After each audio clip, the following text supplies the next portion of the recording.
Hey, what's up everybody? This is Rob out here in the Serene Forest. Sorry my voice is a little hoarse. I've been feeling a little down the last few days with some kind of cold. But I wanted to do a video today to show you guys how we've been having to make some changes with these new chickens that we got. These chickens you see in front of you are called red sex links, and so far they've been great chickens that we've added to our flock. We've got 5 new ones. Before them we've had 5 well summer bantams, or not 5, we've had 8 of them, and they're much smaller, meaning that they basically they just do not scratch as much as these red sex links do. In fact, these red sex links scratch so much more than our bantams do that it kind of really caught me by surprise.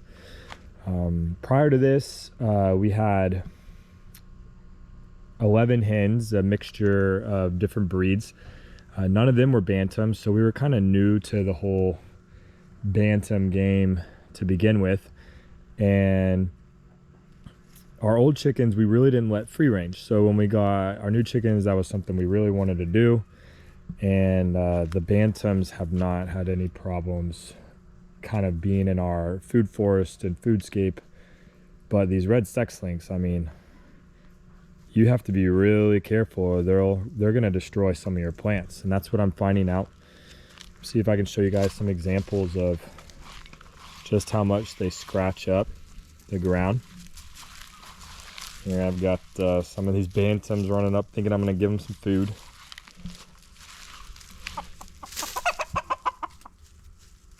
So in here, I mean, it's probably hard to tell on camera, but this is some where they've scratched up, and they like to get right up next to my plants, like this blueberry here, and scratch right alongside that.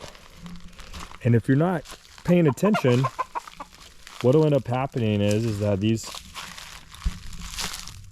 you can see underneath this oak tree,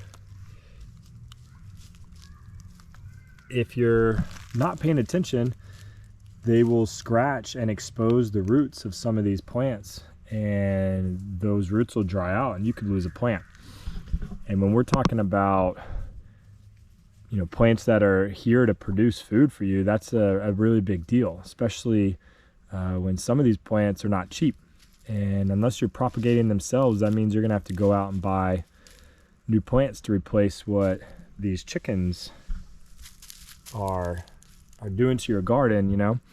And we really want to become self-sufficient as far as allowing these chickens to scratch around and kind of till the soil a little bit, but also the chicken poo. That's what we really want around the garden. We want that in for its the fertilizer and the nitrogen, and I want all of that over there to be around all these fruit trees and other pigeon peas and my bananas and blueberries and blackberries. I want it all around that. So we have to find a happy medium of getting the chickens involved in the garden, but without them destroying it. So here's what I've come up with. I want to show you guys. I'm sure this isn't anything new. This is just something I thought of.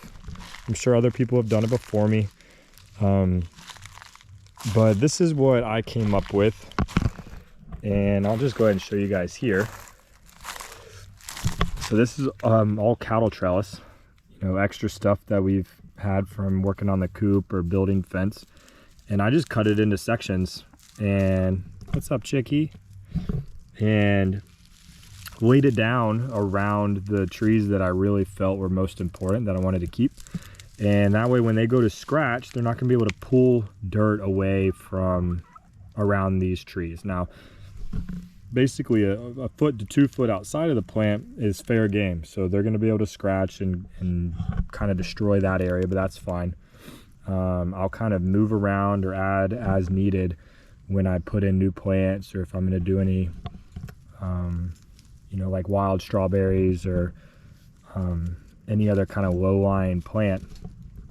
But this is kind of what I've devised to prevent losing any expensive plants. Like I have this star fruit right here that it's about 3 or 4 years old, and that could easily be $100 tree, if not more. So, you know, you can see I put the cattle trellis around it. Oh, my rooster's chasing a hen around. I guess it's that time of day.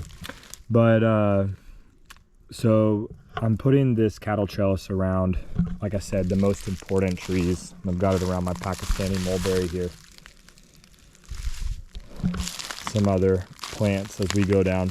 So I know it's not going to be perfect, and I know that they're probably going to still get to some of my other plants, but this seems to be the most cost-effective and long-term solution. I've heard of people doing plastic forks and other kind of things that will make them uneasy about getting near the plants, but I just wasn't sure, one, how good having plastic forks in my garden was, but also how long would those even hold up versus some metal cattle trellis that I had laying around anyway.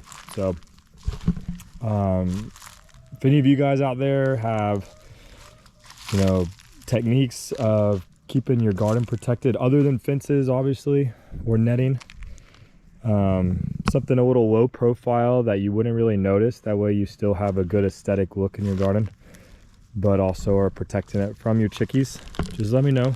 Comment below, send us what you would recommend doing, or what you've done and what's worked for you. Even tell us what hasn't worked for you, so that way we don't try that. But either way, I hope that this video helps another chicken owner out that's trying to have a successful garden.